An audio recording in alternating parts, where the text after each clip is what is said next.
What is up, everybody? Thursday night, 7:30 in the pit. Josh the Mosh, as we do every week. And I don't really waste a lot of time, so let's get right to it. What is up, my brother? Man, how's it going? Some things have happened since we've been gone last week. Oh Some my God. active pit members on the wrestling scene is a nice way to say it. This was the absolute craziest weekend of my life. I really feel like I'm just now getting caught up on sleep. Uh, A week later. Absolutely insane weekend. We'll jump right into it. We got an amazing guest. What's up, Biss? Actually, shout out to Biss, who is the reason we have the guest that we have on tonight. Biss was telling me some secrets, but not telling me all the juice. So we had to bring Corvus on to get all the answers. Yeah, it went down like, hey, how about Corvus? I was like, I can get him. And here we no, literally. Biss hit me up. He was like, "You ever heard about this?" I was like, "No, what is it?" He said, "No, book Corvus. Let him tell you." I was like, "Oh man, okay, I'll book him." Yep. So here we are. Easy peasy. The hidden gem. Man. I'm super excited to tell you guys about this weekend, and I've actually got a pretty big slot today. We really talked a lot about these shows coming up. It was No Holds Barred weekend. They came to town. No Peace came with him. First things first, I really want to make sure that we shout out No Peace and No Holds Barred. Gorlando Death Squad, Crazy Factory, all the guys that we worked with on this show really showed the Borracho Crew a lot of love over this show over the weekend. I'm going to need a little heads up on what pictures you're wanting. No, you can just go straight to it. I'll tell you when to get to them. I'm just trying to shout everybody out. We had a great weekend. One of the things that we got to do was we got to go out and work with them, and they had actually enlisted the Borracho Crew since both of these companies were traveling from separate locations. No Peace coming from Florida, ICW coming from New Jersey. They needed some help getting some stuff for their different shows, so the Borracho Crew was here to help out. We were super happy to. We were super happy to be involved. One of the things that we decided we were going to do, Juan actually worked with No Peace. I say that he was a really cool promoter. Juan actually worked with No Peace. I worked with ICW, so that's kind of how we were coordinating things. We showed up to the venue with a bunch of stuff. We built all afternoon, and we helped to run 3 shows. And I have no particular order. I sent Josh pictures. Guys, y'all know how I am. I get caught up in the moment, and I didn't really take very many pictures myself. I'm a little disappointed. I had a personal goal to take pictures with some talent, and I did do that. I did remember to get my card signed and get some talent with pictures, but I didn't get a ton of pictures, so we'll go straight into it.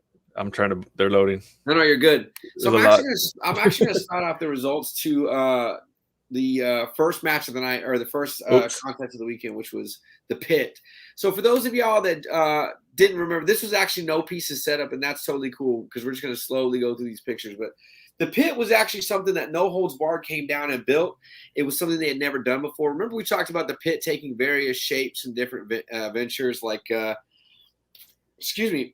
Atlantic City, it was just a pit in the sand, that type of stuff. So the Pit design that they went for was actually based off, for those of y'all that have actually ever seen the No Holds Barred movie with Zeus and Hulk Hogan, all those different guys. There's a scene in that movie where they find them fighting in a bar, and it's just a pit set up with ropes. And ICW came down and replicated that. No Peace held a show right after that. So we'll kind of go through these different results. You can go to the next picture, Josh. I'll just talk about whatever these couple pictures are at. I'm gonna go from the last ones you sent me, I guess, forward. That'll work. Except for the ones you said to keep for the very last. We're gonna actually cover No Peace first, then, because this is No Peace pictures that I sent first. Let me get the results. So, big shout out to No Peace for using a good deal of Texas talent. Colby Carino was facing Dante Leon. There was a 3-way with Pero, Akira, and Orem Vite. Zicky Dice took on Brian Keith. Jimmy Lloyd come out with the win against Jeff Gant. That match that you guys were just looking at was actually Neil Diamond Cutter versus Sawyer Wreck. And this was my personal favorite match of No Peace, even though we had a lot of Texas talent. The Borracho Crew loves Neil Diamond Cutter, hands down. Neil Diamond Cutter has been really great to us backstage. And as we've kind of been on our venture this year, trying to learn different things and learn how everybody puts on shows, we've worked with Neil in several different states and several different cities, just ironically. So we're all down with Neil. And Neil actually came over with us with Sawyer, and he was like, hey, this is what we want to put together. So we kind of helped them gather up a lot of stuff for their match, and they killed it, man. Like, Neil Diamond Cutter was a beast. Like, I think Neil Diamond Cutter gets the MVP of the weekend all about. But Pero was a big one too. Really great show. No Peace put on. I want to just cap off that John Wayne Murdoch did defeat Arrow Boy, which was really fun to see Arrow Boy at the 502 bar. And we got to see something super cool. It was Masada and Schlack versus Eric Ryan and Atticus Kogar of 440. So No Peace has actually been running a lot of the Masada Atticus feud that we saw from GCW. They actually ran a lot of side work for that in their show. Nice. Nice. So this match had a really cool spot where Masada had actually skewered Eric Ryan and Atticus had skewered Schlack, and they were just standing next to each other, skewering their opponents. It was super cool to watch. That's kind of cool. Shout out to No Peace for having a great show. Hold up on the pictures real quick because I'm going to cover No Peace or ICW's The Pit real quick. Eric Ryan defeated Akira in a banger of a match. Justin Kyle, one of my favorites of the weekend that I met, defeated Brian Keith in what was an amazing match. Guys, if you have IWTV, if you don't get it, if you do, watch The Pit. The Texas talent really showed the fuck up. Dale Patricks versus Scott, the Great Scott, was amazing, man. It was a fun match. Great Scott always goes hard. And those two have a really good chemistry with each other because Dale is such a baby face right now. And Scotty's got that white hot heat. So it was a good one. Orin Fight defeated Brandon Kirk. Schlack beat Satu Jin in another great match. Satu Jin just cannot have a bad match. And in the match he'd waited for his entire career, Neil Diamond Cutter gets to take on Masada. So sorry that you just took down his pictures. Can you put it back up one more time? You said it. Hold on. Ready to go. So we're going backwards. So I'm just going to kind of talk through these pictures.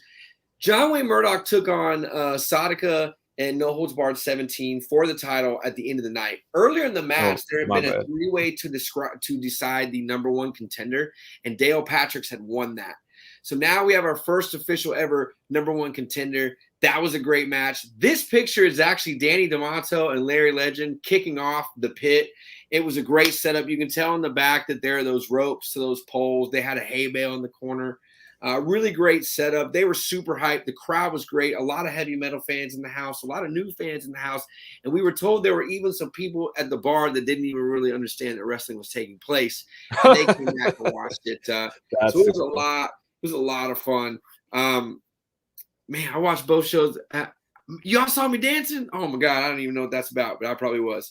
This is Orin Vite. Orin Vite came to Texas, and he was all about it. He came full-blown cowboy Orin mode, and he was all about being in Texas. Put on a great match. I believe he was in two separate three-ways, three-ways this weekend, both shows. I drove 4.5 hours to San Antonio for ICW No Holds Barred. I don't know who you are, but hell yeah, we're really glad you joined us and rocked out with it. The next picture is going to be probably a good one too.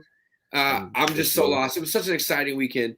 Really big moments for ICW No Holds Barred 17. I want to call out Schlack versus Scott Summers. That's Eric Ryan from the night before. Scott Summers versus Schlack was a banger. Now we're back to No Holds Barred, which was the Chains the night before or the night after. Sorry, I'm super worked up. But so Schlack is facing Scott Summers in his return to the scene. Scott Summers has been off for a while, dealing with like a multitude of injuries. For those of y'all that watched The Pit and remember, Scott Summers was actually supposed to be the original winner of Tournament of Survival.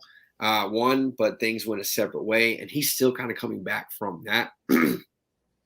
Fun fact, Orin Vite was actually an Astros fan before he came to Texas, I believe.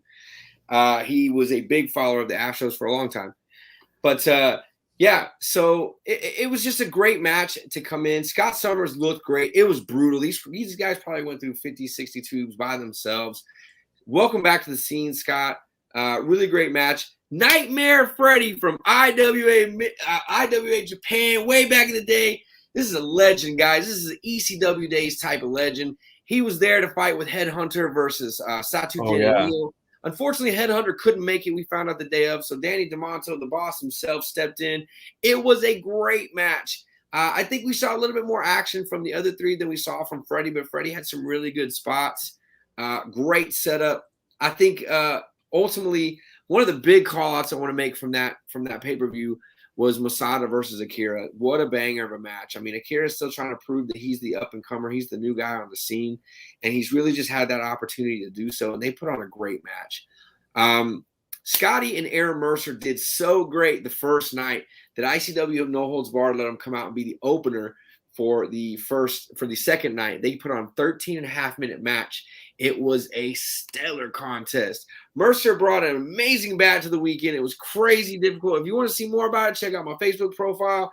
It was insane. I really do want to shout out Mercer and Great Scott.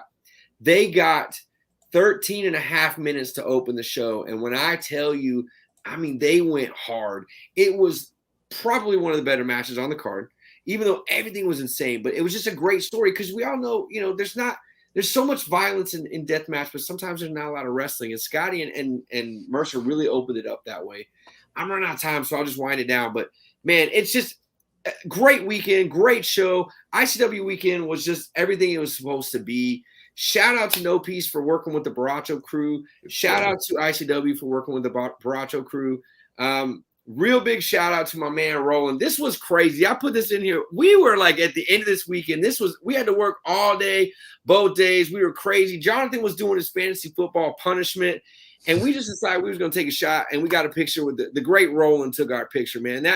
I'm even blown away by that. And then later on, they said Red Shoes wanted to take our picture. For those of y'all that are unfamiliar with Red Shoes, we use a lot of Red Shoes media for our deathmatch promos. He's a shooter of a lot of different deathmatch and indie stuff. He shoots with GCW, ICW, a lot of stuff. That venue, the Vibe Event Center, had a really badass like red couch back there that everybody was taking pictures with. And we got a picture on that as well. It was just a great weekend overall for all your – it's totally cool if it's not loading. Great weekend overall. For the Borracho Crew, for Uno, for Dos, for Trace, everybody in the pit. We got a lot of great interactions with a lot of different people, and just really good wrestling. If we saw you out there and we got to say hello, we did. Shout out to Stephanie, Patricia, Mark. Everybody came over and said hi to us. Everybody that are pit fans that came over and said hi to us. We loved partying with you guys. We love shedding blood, and we can't wait. Real quick, unfortunate announcement. Heavy Metal has announced that they are going to take a hiatus as things kind of heat up with COVID. We all know that Heavy Metal's a little bit closer indoors operation, and they think they want to just be safer and just kind of take a break and let COVID kind of die off. So the September 18th show we had coming up is going to actually be postponed a little bit until COVID kind of dies down and cools off, which I think is a really good idea. It's really heated up here in Austin, like extremely bad. Our governor has it. Hot Wheels has it. Austin has to wait for my debut now. Much respect to Heavy Metal for holding it down and always looking out for the fans. We'll definitely still be here. The beach show is still going on next weekend if y'all can make it down there.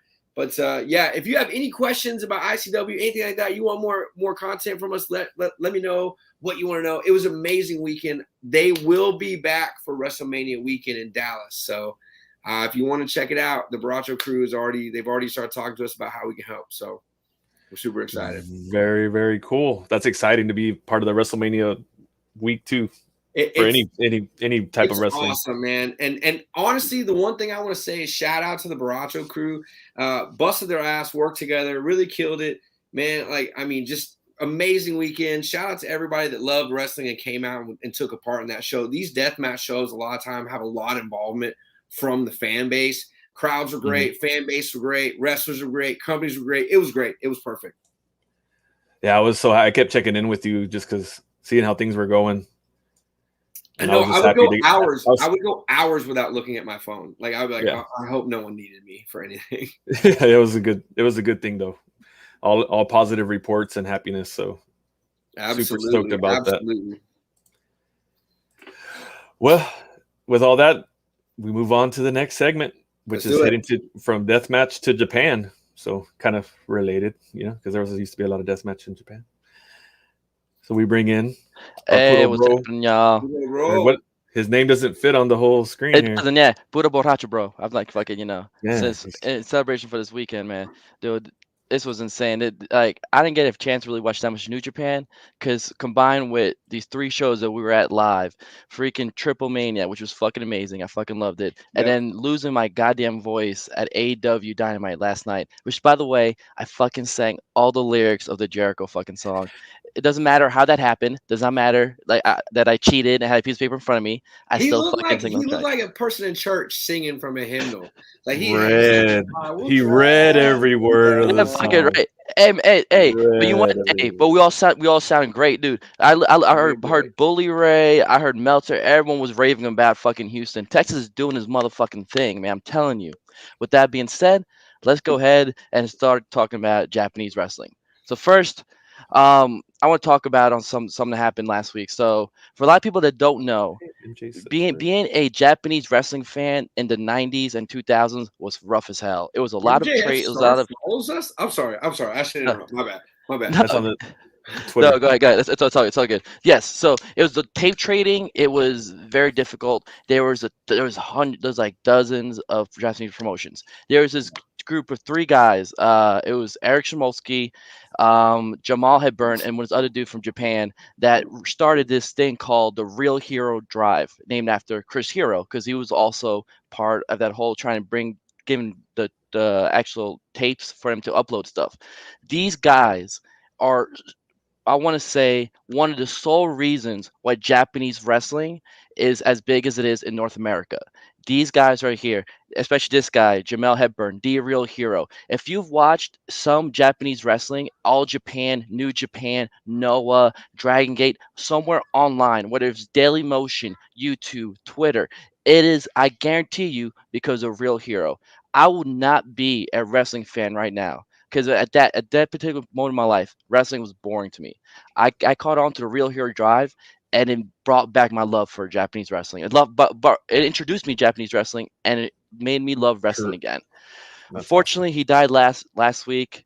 It's unfortunate, Uh, it was just, he was a young guy, and he worked tirelessly. And if you guys just look him up, just look, you can look on Twitter on Real Hero and hear the wrestlers talk about all the great work that he's done. And he never asked for a single dime. This dude just busted his ass because he was a fucking fan and he wanted to spread the love of Puro Wrestling. So rest in peace, Jamal, man, brother. We're gonna miss you, man. It's unfortunate. It's a great loss to the fucking community, but just so you know that the reason why New Japan is in America and the fandoms here is because of you. So rest in peace, brother. Okay. With that being said, now let's talk about New Japan Resurgence. Okay, so I'm gonna just hit some of the just high points because we have a lot of shit to go through. So we're gonna talk about the big thing that fucking happened. Will fucking Ospreay came back out of fucking nowhere, showed up and showed that the real IWGP heavyweight champion is here to fucking stay in the United States. Okay? Fucking dude, I was so pumped up. I was excited. I was running around the whole fucking room because I fucking love Will Ospreay. I don't care what the fuck anyone says. He may be a fucking schmuck online, but as a wrestler, he's fucking awesome, dude. Yeah. And what I loved about it is he says he's coming to take over North America. He realizes there's a New Japan talent in AEW, in Impact, and New Japan Strong. So hey, he might show up at a local show, which I'm going to talk about pretty soon. Next, okay, I'm happy and I'm sad. Yay, Tanahashi! I fucking love Tanahashi. It's just seeing Tanahashi win the IWGP US belt, fucking just seeing his greatness, knowing that he's going to be back in US to defend his belt. Well, he's actually going to fight Ibushi September 4th for the belt in Japan, but that's neither here nor there. But it sucks that Lance Archer had to lose the belt. He just won it in a week. Like, yeah, it's crazy to me. But I mean, if anyone was gonna beat him, it's fucking Tanahashi, and he fucking put on a great match. It was just the timing. Terrible timing, man. Terrible timing, man. Dude. But what can you do? So next, oh my god. Okay, so while yesterday, while I was losing my fucking mind in AEW, fucking screaming, chanting, brought a friend over, she fucking loved it. Someone sent me this picture and I literally wanted to cry. Fucking Minoru Suzuki is gonna be in fucking Autumn Attack. He's gonna be in fucking Texas. He's gonna be at the fucking show. Oh my god. I literally had to hold back tears because Suzuki's one of my fucking favorite wrestlers of all time, and I get to finally see him, and we can finally all sing his fucking theme song. Oh my god, it's gonna be amazing. Oh, you don't need a paper for that one, right? Nope, I will not even pay. I will not need a fucking paper. No, nah. Fucking yeah, love it. And also, Will Ospreay is gonna be in Autumn Attack. So if you need more reason to go to these New Japan shows, Minoru Suzuki, Will Ospreay, come on, bro. And of course, Lance Archer. Yeah, I love Lance Archer. We see him all the time. Fucking Minoru Suzuki. Holy shit. Okay, next. They just announced Suzuki will be at 4 shows for GCW this year as well. Yes, dude. It makes sense honestly because everything was happening in Japan right now with this pandemic and all that. It's just a lot of these guys. They need to work. They Yeah. get paid. So come to the United States, right? Hell to the Yes. So during this time period too, the Super Junior Tag League was happening. No one cares. I think if I remember correctly, Despy and Kanemaru won. Yay! But the big thing that happened is, freaking, we see Sho turn on Joe. Fucking Sho Yeah. might actually gain a personality because he was the most boring one of Roppongi 3K. So we'll see what happens now. Supposedly they're both still in chaos, but Roppongi 3K is no more. What can you do? Yay! Okay. yeah. Next, like I said, yeah. So I know I was all excited because Tanahashi won a U.S. belt, but now he's gonna go back to Japan because in September 4th he's gonna fight against Ibushi. Now there's a reason for this though, right? So unfortunate. There's another outbreak of COVID in the New Japan locker room, and Oh yeah. Naito and Shingo caught the virus again. So it took out a lot of the guys. It was like 8 guys. It was fucking ridiculous, man. So Tanahashi's come to save the fucking day, right? But I mean, it is what it is. What can you do? Unfortunate. Yeah. Okay. And last but not least, I'm seeing I make sure I went through my list here. Yep. I went over everything. Nice. So with that being said, that's all I have for New Japan. And also, go fucking AEW. I fucking love it. I can't wait. Oh my god. And tomorrow is gonna be so exciting. Y'all have got to relax. I've never seen this side of you. I've never seen the AEW fanboy. The AEW lovers. I've seen you like this for New Japan and anime, but this is new. Yeah. So, and was it that great of a show yesterday? I mean, we can talk about AEW a little bit since you're here and you were at the show. I mean, if you guys want me to, I can totally do it. Our expert's not going to make it in, so we can just roll with it. Okay. So, and I actually have it here, so I'm prepared this time. No. So yeah, no, dude, I was going to say, what? Didn't they switch your seat? No. Yeah, no. Okay, hold on. Okay, the first AEW show, yes, they switched our seats like fucking assholes they were. The second time, no, it was good. This time, okay, so, for whatever reason, AEW can't get their seat situation right. So thankfully, me and my friend, we were next to the ramp on the 4th row, but there were supposed to be 6 rows. So the people, when they're 5th and the 6th, they were trying to figure out where seats to sit at, and it became a whole debacle and stuff. But thankfully, I just shimmied my way to my seat, and it worked out perfectly. And I had fucking ramp, baby, right next to the fucking pyro and shit. Which, by the way, it's not the greatest thing for me, honestly, because a little fucking but still, it was a lot of fun. But yes. So I'm gonna say right now, okay. So the first match, it was very correctly, it was. We don't got to do a full rundown. We can just talk about it. Okay, cool. Okay. So I'm gonna hit my favorite points then. My favorite point, I got to see fucking Sting wrestle. That was fucking amazing. I fucking loved it, dude. Okay, I know people. A table. Okay, no, hold on. He sold it for 8 seconds. It's a crime. It's a crime. It's a crime. He sold it for 8 seconds, and it's Sting. It's a crime, and I have a really controversial reason why. Why? This is not the society for us to have double standards in.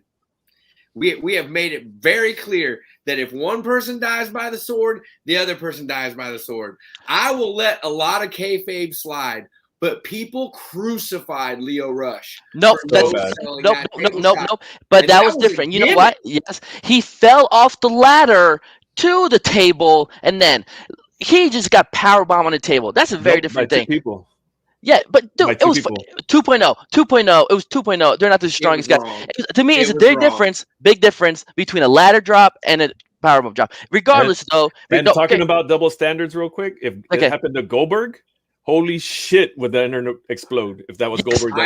There is a big double standard problem in the wrestling community right now. And I talked about this a couple weeks ago, and I even said to him about something. I said, Josh, if you as a promoter did something like that, you'd get eaten alive. I don't understand why it's fully accepted over there.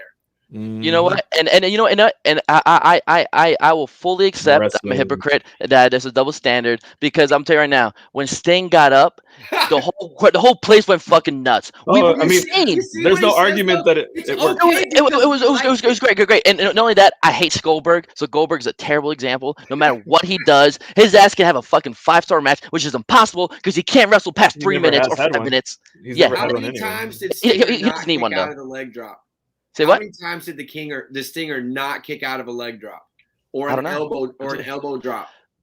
I don't know. Why would he kick out of a double power bomb? Why would he no-sell a double power bomb 25 Because years? it was cool as fuck. That's why.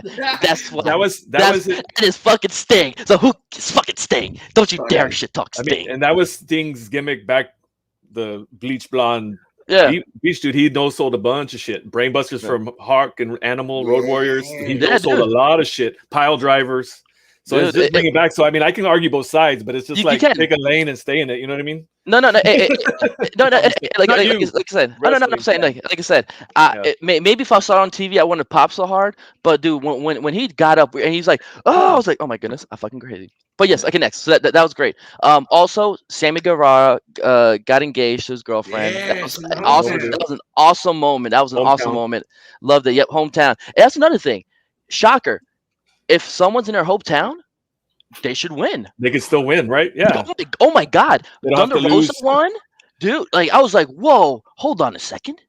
They could win, and it got a big pop from the audience. Wow. Look at that. Huh. What a weird way to book. They hate Sean Spears. Y'all see those memes on Facebook right now where it's like, oh, and all of a sudden everybody who was a vaccination expert last week is all of a sudden a military specialist. I just be telling people, y'all should see wrestling fans. It is ridiculous. It is ridiculous. Yeah, people will walk out in a Hulkamaniac shirt on a Monday, and on Tuesday be like, I never root for that guy. Fuck that guy. Yeah, it's awful, dude. Yeah. But hey, like I say, hey, we love it all. And we all love it. We do all love it, dude. I will say, something about no selling. Like when Spears kicked out of the fucking whatever that 360 fucking shit that Sammy McDammy did, I was like 630, right? Something yeah, whatever, dude. I'm terrible at math, but yeah, dude. I was like, really? You got kicked out of that? So I get double standard. I know. Why wasn't that mad about it. See, I was just like, but I mean, just because I think that happens. I think that if you get in 10 fights, you're gonna win 9 of them, and 1 of them you're gonna get knocked the fuck out and look like a moron. Like that's just life. Sometimes things go your way, sometimes they don't. Right? Yeah, I'm okay that's true. That spot worked a lot better for me. That's true. I will say, so I don't know how the Jurassic Express match versus the Young Bucks match went off. It kind of. So I loved it. It was, in my opinion, it was too chaotic. It was just way overbooked. It was over in the crowd. I get it. People were popping all over the place. It was just way overbooked. It was like I was watching an evil fucking match in New Japan. I wasn't a big fan of it. But leading up to the before all that, it was good. But I will say the fact that Kenny Omega's wearing a Cookie Monster shirt, you know what that means? Fucking Miz. Miz is gonna show up in fucking Rampage tomorrow. The original fucking Chick Magnet. It was Chick Magnet, not Cookie Monster. Chick Magnet. Yeah. See, 2 CMs. Yeah, dude, the original Chick Magnet was Miz. What? That's not a hint? Come on, y'all don't remember the Chick Magnet? Yep, he's not going. I don't have any idea what's going on no, okay. Yeah, I was saying. That's how we bring in experts. Right. And then also, last but not least, that Jericho match was great. I mean, that entrance was insane. Like, I'll give you that. But now we can rewind 5 weeks ago. Okay. And what did I say about how shitty it was that the second labor was Nick Gage? Yeah. And then they end up with that bullshit. I'm sorry. Like. It did feel like the 5 labors kind of slow played. It went. No, that's fair. No, like to be that extreme, it would have made more sense if Nick Gage was the last one, because then his injuries would have built up. I get it. Yeah, I said I wasn't going to complain about it till it was over, and now it's over, and I'm complaining about it. Wardlow should have been first. Yeah. Nick Gage should have been second. Hoovy third. No. Are you serious? No, Nick Gage was second. No, I'm sorry. Flip him. Hoovy, then Nick Gage. No, you're saying who should be. Guy. I didn't see the other labor. I don't know. No. So are you saying the order should have been, or the order that it was? Because in my opinion, Nick Gage should have been the second to last. Should have been first. Nick Gage should have been fourth. Yeah, I agree. Because then if MJF's the fifth, I mean, yeah, it has to be because MJF. then the injuries would have led all the injuries he gained. Find Nick Gage would have made more sense with MJF. But no, it was like I said. To me, after that entrance, like they could have done whatever. Like it was just amazing being there. That was singing great. It. And Jericho did what he could, but I think, and I hate to say it because I'm fans of both, but I think that was MJF's worst match he's ever had on TV. Probably. It kind of like I love it. Just. And the finish was just like the finish was overwhelming. Yeah, the finish was a little underwhelming. Yeah, I'm not gonna lie, but and then I mean Jericho's trying to put it over on social medias, and he's trying to carry it up and saying now he's going to go do soul searching, and he was appreciative of the fans, but now he's got to go dig because soul searching. Is that the new name of Fozzy? He's going to go do soul searching. Yep, that's their new album. That's their next song. That's what he does. That is the curse that comes with being a Jericho fan. Yeah, for sure. Fozzy it up. For sure, that's right. Hey, awesome, man.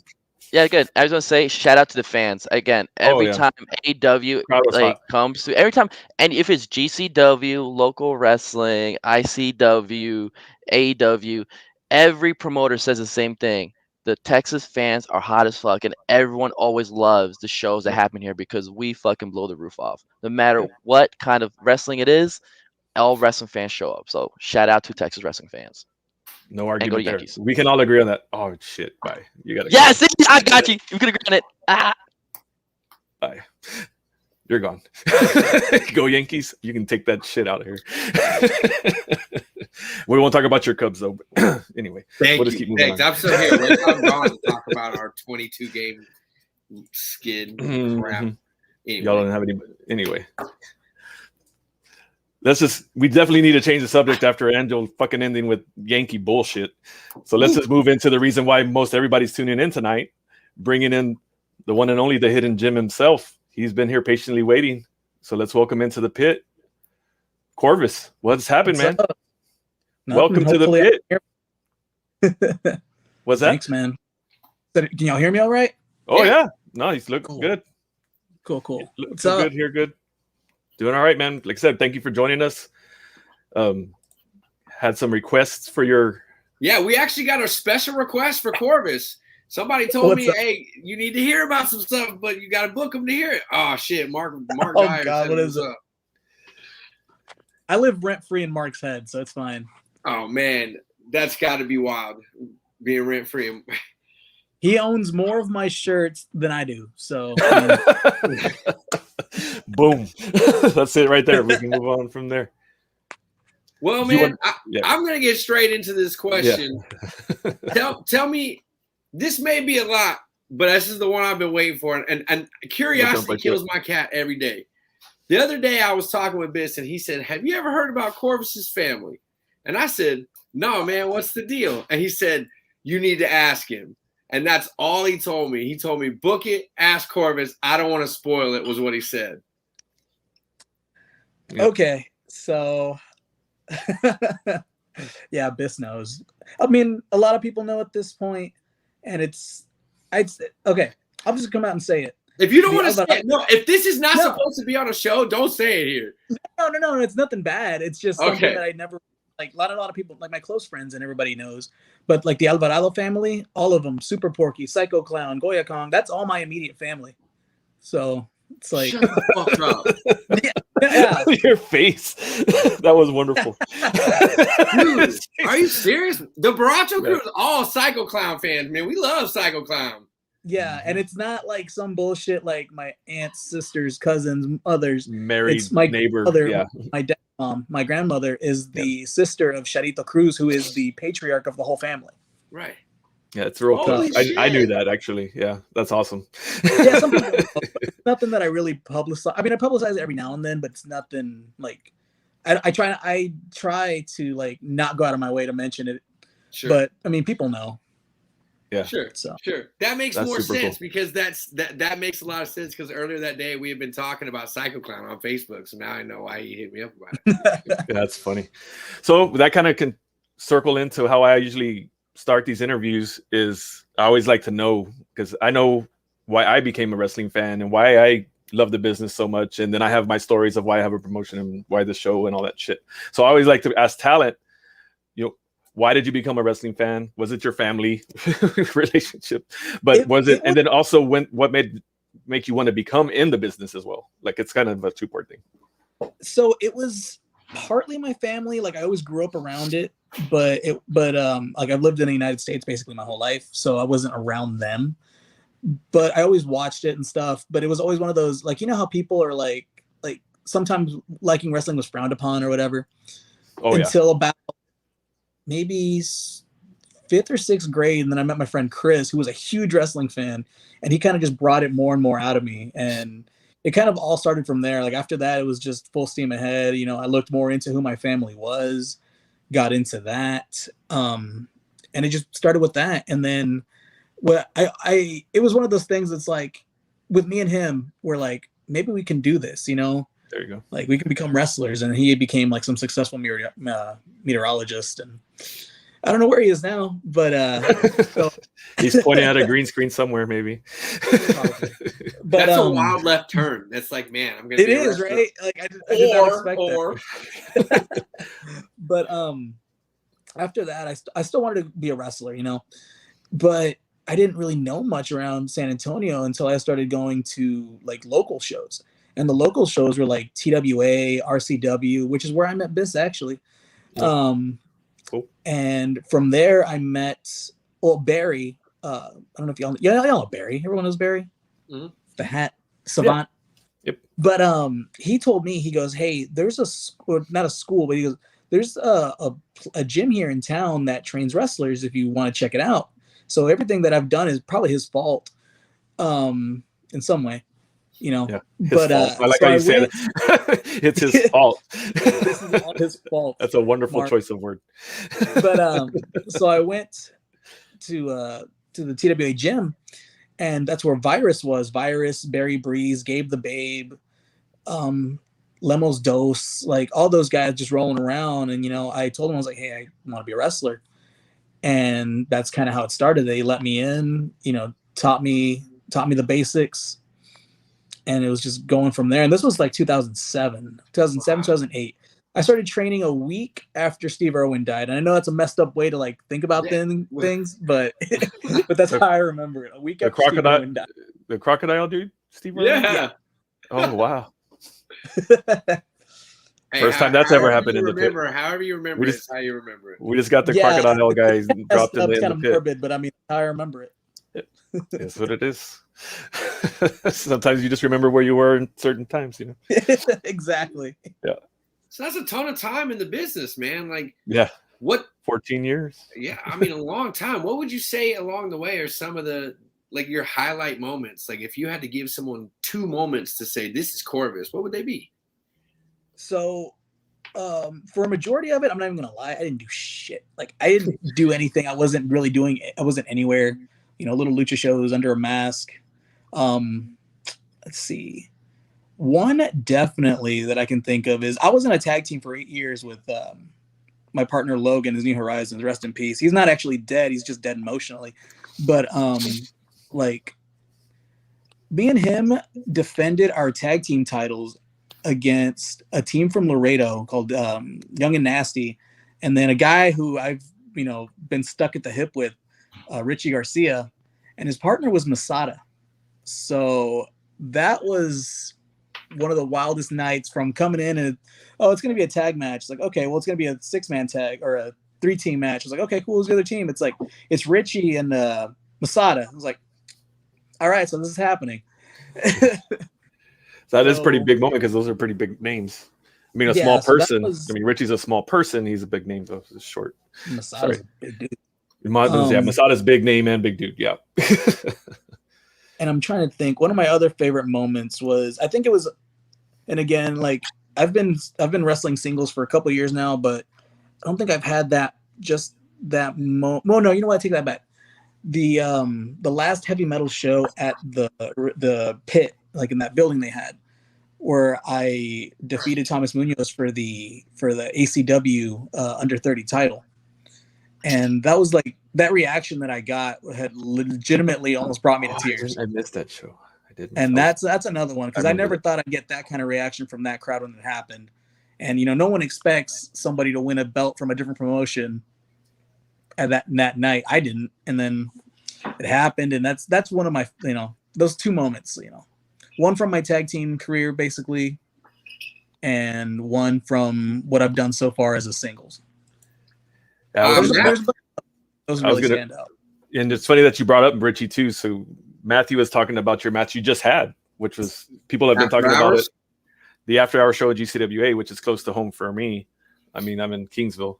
Sadly, that's the first one I haven't gone to, though, so I'm sad I missed it.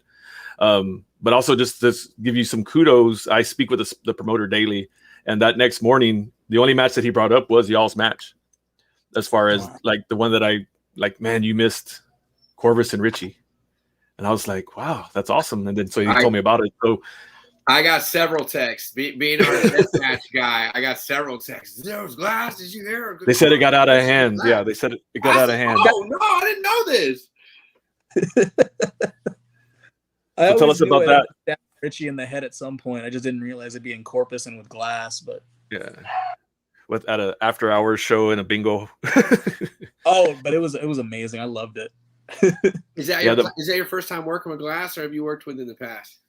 I've done it before, but not like I wouldn't call myself I wouldn't be a guy that does that regularly. Sure. You know. We see the deathmatch Corvus is on the rise. Do you feel like that's something inside of you? Do you feel like that's something inside of you, or do you feel like that's just a level that Corvus can go to elevate a match from time to time? If it comes to it, I can totally do it. Like, I'm totally down to do it again. The Raza Unida was another one, that show. Yep.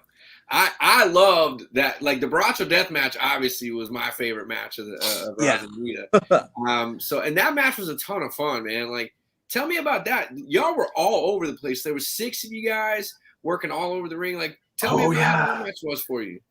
That's right. You were in that. It was as crazy as it looked. Like, literally, like, we just went out there and hit each other with everything. I'm looking around, looking for stuff to hit people with without trying to get hit. Like, I don't know. Like, it was literally as crazy as it looked. Yeah. And that whole table thing backfired on me though at the end, but that was the worst for me. Like, everything else, I'm fine. Getting pulled out of that barbed wire really, really sucked. It get caught up in your hair or anything? In my hair, but like one of them like stabbed me right in the back. Yeah. Like, it actually went in, and when they pulled me out, I felt that one. I was like, man, that sucks. My favorite, for those of y'all that are listening and watching, my favorite moment of Raza Unida was actually I don't know if you were on the receiving end of this beatdown or whatever, but like Corvus and Raxo had come over to where the Borrachos were at, and there's a whole lot of commotion going on. And I remembered that I never found out who the father was at Heavy Metal. So I just like I didn't get to see the end of that storyline. So just me being the drunk guy, I just shouted at Corvus. I was like, Corvus, did we ever find out if you were the daddy? And he said, I was not. And I was like, oh, cool. And then Raxo was like, I was. And then like, pow, just smacks him. And I was like, oh shit, it was Raxo.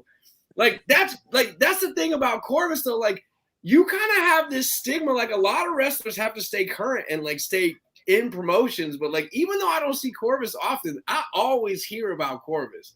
Like, how cool is that to kind of be like a stigma amongst fans?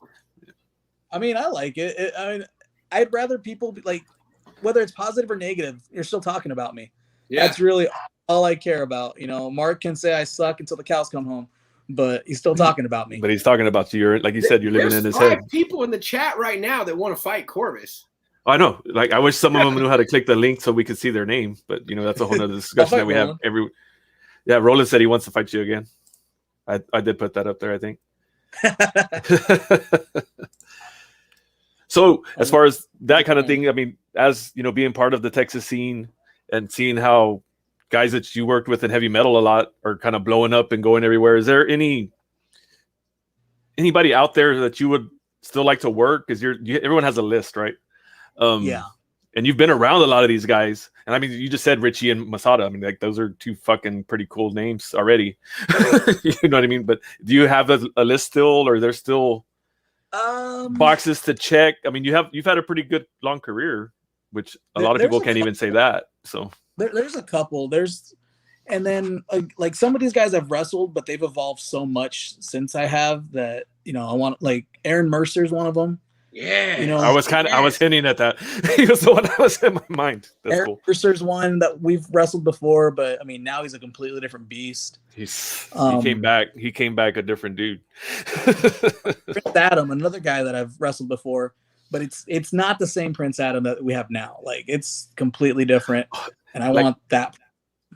Even just the last year alone, he's. Are you talking about you want to fight old school Adam? I've fought old school Adam maybe a couple of years back. Now this new Prince Adam, Little Evil, that's what I want. Okay. So, yeah, there you go. Fast Eddie. Matt's saying, have you ever worked with Ruben? I know you've worked shows with him, for about a year, almost, man, like a year straight. When I was in that team with Logan, we faced the Horde all over Texas, in singles and tag match. So I've wrestled Ruben quite a bit. Again, I'm so happy for him. He deserves everything that he's getting. He's blown up so much, and like I'm so happy to see, that he's finally getting his due. Dude, we all agree with that. We went to Tampa when Ruben had his ICW debut. We went up there just to see Ruben debut, and I kept texting Dunbar. I'm like, dude, I did not we all knew that Ruben had exposure in Texas, and he had gone outside of Texas and wrestled the IWA like 7 or 8 years back.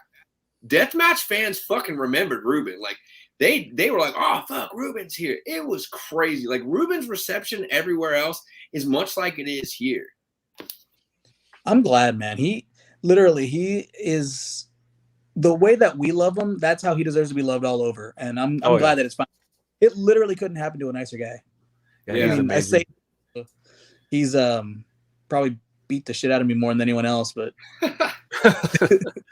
yeah, it was an honor. We actually had him on one of my shows, and it was an honor to have him on. He was such a great dude to work with behind the scenes and just professional and fucking cool as fuck. People don't know, man. Like people don't know, and it doesn't. I've been around Ruben very little, and I've seen multiple acts of kindness that I've never seen from other people. Like Ruben is insanely good, dude. Like he's wild. Like it's crazy. You're not wrong there. It's good people. But this is about Corvice. Yeah, this is about Corvice. You're right. We can talk about Corvice. Yeah, we've had Ruben's already been Keith, another one. Yes, and Brian Keith. DK. Brian Keith just probably he's already big, but that match that he had at ICW this weekend was killer. He took on Justin Kyle. Holy shit. He's been on a run, like even just the last month. Like, I mean, we can go farther back, but I mean, the match he had with Davey Richards at the showcase, and then just like you said, this weekend. So what do you there's a lot, but that's a good one to have on your list. What do you? Because you haven't. No, my bad. You go ahead, Josh. No, I was just gonna just to double. You haven't worked him even back in the day when he. Nah, I have not. Was coming up, yeah. Because I remember there's been shows that you were on that he was on though, right? Y'all just didn't work. Yeah, we've done plenty of shows together. That's what I was thinking. Yeah. Okay, I thought so. So I had to clear my brain. I get an itchy brain and it bothers me for days, so I have to get it out. That's why I have a talk show. I gotta get that shit out, or I won't everybody will sleep. Cool. Now I'm sorry. So what are you working on right now? Is my question. Like, what is Corvice doing right now in the wrestling world? Well, right now, I mean, I've got a couple bookings left. I'm trying to get more, but I mean, it's kind of been hitting like touch and go with this whole COVID situation. Yeah. But I don't know, man. I'm just trying to stay relevant. If hopefully things don't die down, but they might. But I'm just trying to stay out there, I'm constantly coming up with shirt ideas. I have a stupidly large pro wrestling tee store and just a bunch of different designs. I don't know why. Mark has them all. So, but that's really it. I have 2 more shows. I love that so much. And then we're just gonna play it by ear and see where it goes. After that. Yeah. I'm always down to do more shows. I've got one. I've also. I hope he doesn't get upset. Well, I won't say where, but October 22nd, I believe. I'll be back. So, and like I said, hopefully everything stays okay. COVID dies down, and all these shows can still happen. We have requests for more death matches from. I agree. I mean, if somebody books me and they're like, "You want to do a death match?" I'm not going to say no. I'm telling you, that to me is the thing. The deathmatch community is such a great community. The fan base is great. The matches are great. And there's so many different levels that you can go to. But it's tough, too, because it's real easy to tell guys, oh, you should do death matches. That is no one's burden to carry but Corvice's. You know what I mean? So yeah. It's easy for us. You should do that. You should go do all that shit with gusset plates. Until it's actually time to do deathmatch stuff. I don't know if you saw, well, y'all didn't see the match, but, the Savage Prince, Richie Garcia, he's the one that pulled out the weapons. He was like, all right, let's do it. And then as soon as it got turned on him, he didn't. He wasn't a fan. It did turn on him, yeah. I saw what this just said too. That's another thing. A lot. I've wrestled pretty much all over Texas, but very, very seldomly in Dallas. Yeah. And that there's a lot of guys up there in like MPX and stuff that I want So to mix it up. many. Wesley Klein, Dmitry Alexandrov. Like there's a whole Dave Sagan. There's a list. Like, yeah, there's a list in itself just in the Dallas-Fort Worth area. Like, holy crap. Oh, yeah. There's a lot of up-and-coming talent. Yeah. MPX would be a great place to end up. VIP would be a great place, too. You could go over there and kick the shit out of Nastico any day. Oh, we would love that here in the pit because we all hate his fucking guts because he's the worst. We say that almost every show, no matter who the talent the guest is. It always ends up us saying that Nastico sucks and we hate him. He's always in the comments fucking up everything. So as far as Dallas is somewhere you want to maybe venture. Is there anywhere else or other promotions that you kind of would be like, man, if I could get to that one? Or is that like everywhere? Like sometimes they have people answer that question by saying anywhere and everywhere. Yeah, anywhere and everywhere. Like I'm trying to think the last time I don't think I've ever rejected a booking, but there's some like in Memphis and stuff that were so last minute that it was just out of my control and I couldn't make it. And the comment section is just on fire. Wait, is that Mark? So that's Mark. Oh no, he's just shooting on Nastico. I was like, is he kind of supporting you all of a sudden? He's already turned. Yeah, unless like Nastico's involved, and then it's just completely, Yeah, there was a debate online. I think that who hates Nastico more, Mark or me, and I think then it came down. I think it was unanimous that it was me. So I don't know. Mark's pretty hard. Mark, that's what I was gonna say, man. Mark has shade and a lot of it, and he's cunning. Like it's wild. Like Mark is one of those guys you got to keep your knives sharp because his are always going to be that way.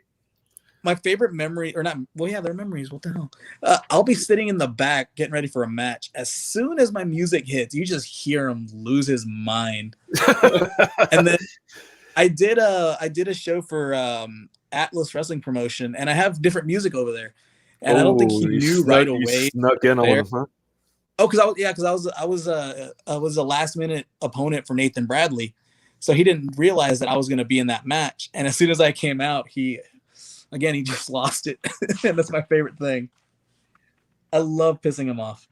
Yeah, it seems like a goal, but isn't that one of the biggest part? I mean, everyone loves wrestling. You're a fan of wrestling, want to be a part of wrestling, but when you know that the fans get involved, good or bad. Like, isn't that just like the ultimate victory? I mean, everyone, I want titles, I want big things, but I mean, if the fans don't care, what does it even matter, right? Like, exactly. My whole what's your thoughts on that? If you boo me or you cheer me, it's like you're making noise for me. If I come out and there's no reaction, I'm like, oh man, I'll just walk to the back. Not really, but it's like you're just be like, we gotta hear you suck. I'd rather hear the whole crowd chant Corvus still sucks than hear them say nothing at all. Like, I can work with that. It doesn't hurt my feelings. Do you feel like I've always had this wondered when you're in the ring and you're taking heat, can you feel the difference between like earned heat that you're supposed to get and like Jesus Christ, who booked this fucking dude again type of heat? Sometimes I've only been in that situation a few times, and I think if Roland's still in the comments, he was there for one match where I hit somebody really, really hard, like right in front of Roland, because that's what was happening. The crowd was not into it, and I was getting upset. I mean, that's got to be a tough spot whenever you're just like, this has worked so many other places, and then sometimes the crowds is just fucking dead. And I've been in crowds that are that way, and I mean, it's just does that make it harder, or do you just kind of say like, let's just get back to the curtain, like kind of like what happens in that? I mean, sometimes they see that as motivation, like I want to be the one that wakes them up, or I'm just like, fuck, man. It depends. Like sometimes if I'm into it, I can't hear the crowd sometimes. Like after a big move or something, like I hear them, but I don't hear them. If that makes sense, right? Yeah. Like I know they're there and they're making. You hear noise, like it's not but I'm silent. Sure what's going on? Once everything dies down a little bit, then I can hear him. Unless it's Mark because he's loud as hell. So I can always hear him. So Heavy Metal Thunder ran for like a year out of that warehouse or whatever you call it. Warehouse. Really big. Like that was a really big deal. Like a lot of people had eyes on Heavy Metal Thunder. It was weekly. It was you were a big part of that. Like how cool was it to be a part of Heavy Metal Thunder and like all the weekly shows that were going on? Yeah, I went to a few. I believe that like if it wasn't for Heavy Metal Thunder, I wouldn't be here. Like there's a lot of stuff, and it's gonna get kind of dark. But there was a point where I was ready to just like walk away. I was like, man, I'm not doing anything. This isn't like it's not fun for me anymore. Like I'm not doing anything. And then Dunbar hit me up to do a show I hit Dunbar up to do a show at the Alamo Dome. And kind of since then, it was for Alamo City Comic Con, and did a show there. And then after that, it just kind of built and built and built. And then the Thunder came around, and it was cool because it was a fun environment. Everyone's so cool. It was, and that's even before the show starts. But it actually really helped me evolve because I was also still in the tag team there. Right. Yeah. With me and Logan, and we were there for maybe the first couple months we were still together, right. And then after that he had to go away for a while. Well, he's still away. Did you all win the titles? Didn't you have the titles at one point? One thing we didn't win the heavy metal tag titles. Okay, but after that, I feel like when he had to retire, if it hadn't been for Heavy Metal Thunder, I don't know where I'd be right now because those weekly shows gave me an opportunity to like become something else and work on it weekly. Right. And without those weekly opportunities to like evolve, I don't think I'd, be what I am now. Yeah. So it was a lot. And plus, I mean, just every night, like every Thursday, you got something to look forward to. It was a lot of fun. Oh yeah. Yeah. When it was just, you just know it's like, all right, it's Thursday. Kind of like, Thursday night, 7:30. I only ever got to go to one Thunder. There was only one Thunder. Like my schedule and my boss at the time was just an asshole, and I couldn't get the time. But I got to go to one, and it was near the end, and that was the one thing I regretted was that I couldn't go to more of those because that was the vibe. Like that was what I would hear from people. Like, oh, Thunder was this, Thunder was that, and you typically at that time with all those shows running, like the Rumor Mill on like a free show, that type of deal, it typically doesn't run. Like a lot of promotions, just like, oh yeah, we have weekly stuff. You would hear about Thunder, like people would be like, check this shit out. Like look what so and so. There were a lot of guys getting big during there. Like Bedlam was really turning some stuff. Mercer was working. That's where I met Ruben. That's where I saw Ruben for the first time work. Was that one of those shows? Heavy Metal Thunder helped a lot of people. Like I said, weekly shows. Like that doesn't happen anywhere almost. Weekly shows, everyone. Definitely now it doesn't. Right now it doesn't. Joe DeMero. I miss Joe. Like it literally helped everybody. Yeah. And it was cool. And the cool thing too is whether you were there in person or you were there or you saw it on Twitch. Right. Every single week you'd see more and more people, like more and more and more until like that final show where it was just packed that you couldn't fit any more people in there if you tried. No, it was fun to watch from Twitch. Like just a great vibe. Like I agree with you. That's the type of thing when you look at the talent that was working that show, you said it. I mean, there's a lot of guys that right now are really just catapulted. And that's came from those shows. Heavy metal. Like heavy metal has always been a good platform. There's a lot of good companies out here that are great platforms for talent, like Corvice, like Bedlam, like Ruben, people like that. They can just go out there and be them. So I met Dill Dempsey. Dill Dempsey. Yeah, love that kid. That's where I saw him was at Thunder. Yep. I can't say so much about that. It was so good.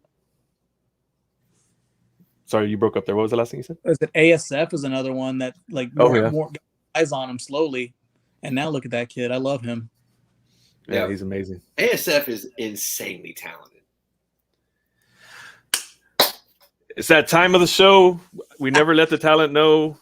I never give them a heads up about it unless so the only way you would know is if you've ever watched. But it's our fun surprise game that we play. We do a go home segment with all our talent. It's a 20-question rapid fire that me and Numero Dos go back and forth. Random questions have usually nothing to do with wrestling whatsoever. It just kind of lets us dig deep into the talent and see, get your mind working. We say it's rapid fire, like a 5 count, but it's an AEW 5 count. I say the same joke every week. Sorry. So it could take 20 seconds because AEW doesn't follow rules. They do whatever they want. But the main question is, Corvice, are you ready to go home? Yeah. Bring it up. Corvice, is anything in your refrigerator expired right now? The milk. Oh no, Corvice, get rid of the milk. Would you rather have lived in the 1870s or 1970s? 1970s. They were all right. I was there. Bozo versus Psycho Clown versus McDonald's in a fans bring the weapons match at a playground. Who wins? The fans. I mean, no, but Psycho Clown. No, the fans is a good answer. Agreed. Across the board, both answers. It's funny we have clown questions, but would you rather wear a clown nose or a clown wig for the rest of your life? These were written down.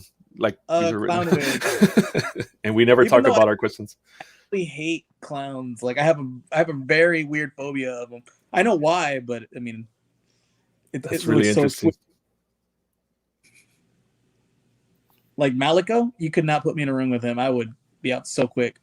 Really? Malico's kind of freaky though. Like honestly, like he's not your standard clown. Malico's like, I'm here to rip your dick off type of clown. Yeah. Yeah. Yeah. All right. What's your go-to piece in Monopoly? Oh man, I don't even remember the pieces in Monopoly. I've always had the gimmick Monopolies. They never have like actual. Okay, like thimble, tugboat, dog, whatever. Just pick top one. Hat, wheelbarrow. Ooh, top hat. Top hat. Corvus is a top hat. I use the wheelbarrow so I could carry the money. If you became president, what's the first thing you would change? That Mark Dyers should not be allowed to live here. God damn. God nice. damn. Look out, Mark. Boom. How many letters would the HOA have to send you to make you mow your lawn if you really didn't want to do it? This actually happened. That always makes it better. The question is for personal reference on my side as well. We were about to move, and so I just stopped giving a shit. So like 3. If you were Corvus invisible, is braver than me. I always the first time I got that letter, I was like, shit. But Corvus is like, nah, I'm gonna wait. We got like 1 or 2, and then we were moved out like the next week. So I was like, I don't give a shit. If you were invisible for one day, what would you want to observe?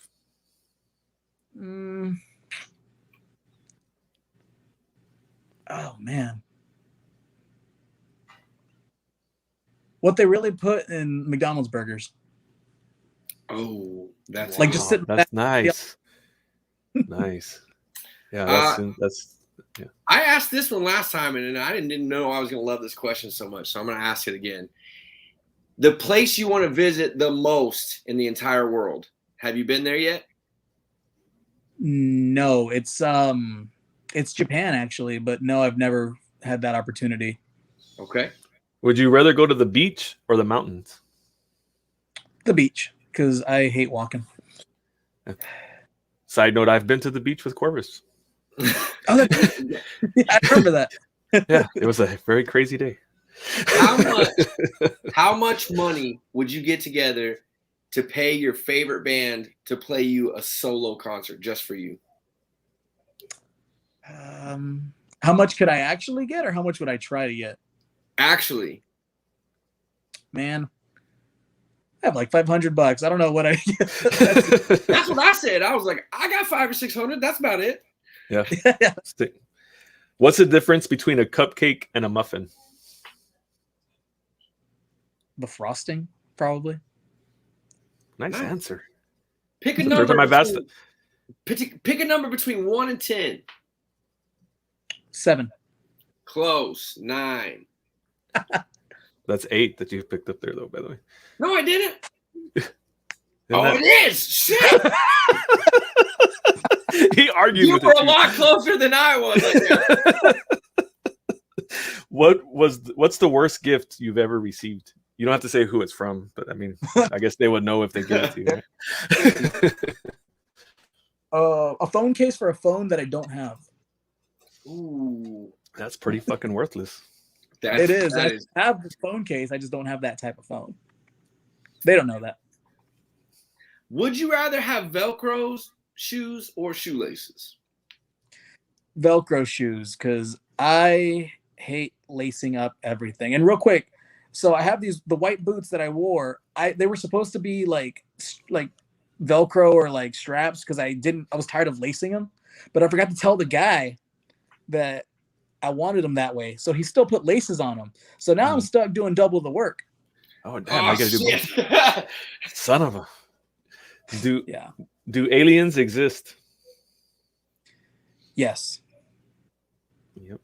Are you a cat person or a dog person? Dog person. Nice. Yes. Victory. What's your favorite word? Fuck. Nice. Man, Nice. that's a good one. That is a good one. How many Skittles, no, it's not Skittles. How many M&Ms are normally in a standard size bag? Like 30 something? 56 is the average number given to us by the web. Really? He was closer than the last one that you asked that. Like the Costco, like just like bags of Skittles? No, like the one like at H-E-B or something. You just grab it while you're at the register, the regular one. Yeah, I have like a box of those. I'm gonna count some. He's gonna go. Corey's gonna go make a video counting M&Ms. It did say average, so if you come out with like 55 or 58, that's why. But if you come out with like 36, let me know. We're gonna hit up the internet. Cool. So I said all the questions are random and different, but the 20th question is always the same. And the other ones haven't had right or wrong answers, but this one does have a right or wrong answer. And if you see our little gimmick cartoon here next to us, you might see who's on what side of it. Do pineapples go on pizza? Absolutely not. Oh, yes! No! Yes! Why We're back, baby. Like that? Like, why We're back, baby. Hell yeah! Absolutely not. Every time you ask for a guest and I bring them for you, they on my side. That's Love true. it. That is a bad omen for me. Every time I pick the guest, they never agree with me. He's like, yeah, get Corvice. Oh, I can get Corvice. He's cool. Cool. And now, boom, another one. All his deathmatch guests have said that, and I love it. He's our deathmatch expert. Pineapples do not belong on pizza. I definitely want deathmatch Corvice. So if that's on your radar, you have at least 2 fans, because I know Stephanie said she wanted to see it, and I want to see it. So just saying, Corvice. I mean, I'm totally down. You know, I don't know who's out there willing to book it, but book it. I'll do it. I ain't scared. Josh could do it. Thank you so much for joining us. They always got to make it awkward at the end. Thank you so much for joining us in the pit, man. I really appreciate it. Hope you had a good time. Let everybody know where to find you on the socials. So on Facebook, it's Corvice and then GZA. Don't worry about what that stands for. But normally on Twitter, it's Corvice, Corvice with an underscore, and it's the same on Instagram. And then just look up my name on Pro Wrestling Tees, and like I said, I've got a bunch of designs. They're all kind of cool. But Mark's Facebook page and look at his pictures. Yeah, Mark. If you want to know what Corvice's shirts look like, you can go to Mark's social and see all of it there. You can even see some that he made because he hated me so much. But I mean, that's basically it. Awesome, man. Thank you so much. And you got matches coming up. I said you had a couple of bookings coming up. You can if you want to promote those too. I have August 28th for Pride Championship Wrestling. I'm wrestling the returning Mr. Prestigious. So, you know, if you've been around Texas wrestling for a while, you might know who Mr. Prestigious is. And you know, all these guys are coming back, and like they're trying to make they're trying to like reestablish themselves at my expense, and I'm not having it. So boom. Yeah, and fuck then, that. It's your time. I like that, Moxie. Hell yeah. Hell yeah. This is about me. It ain't about you no more.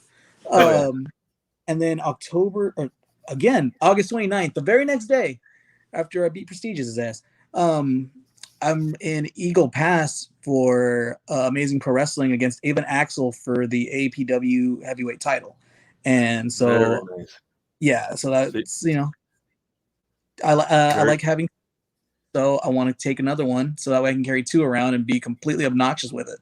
Yeah. And that's well deserved, and as it should be. Thank you so much, man. Appreciate you. Thank you for your time. We enjoyed it. Hope you did too. Hey, we'll see you soon, yeah. Corvice. Hell yeah. I'll see y'all later. You heard it here, folks. That was a great interview. And just for those of y'all that have been with us the whole time, it's really that simple to get us to book somebody. If you want to see us bring somebody in the pit, just let us know. That's how we pick guests. Who do you want to talk to? I want to talk to this guy. That's what we do. That's how pretty much 99% of the time, that's how we pick our guests. We get in our discussion and who do we want? All right, I'll hit them up and we bring them in. Yep. And then we have a great time. Another one in the books, man. Episode 76. I'm gonna try to count so I don't lose track. Oh yeah, yeah. We've been talking about how many shows we've all been on, and how we're just about half a year away from show 100. We'll have to plan something big for show 100. Yeah. And the anniversary is November 20 something. I need to look at the date. So we're getting ready for. I like that suggestion, Stephanie. I definitely would love to have Atticus Kogar in the pit. I'm just saying. Might have to reach out to someone. Mm. That's a good way to end it right there too. Later, guys. See ya.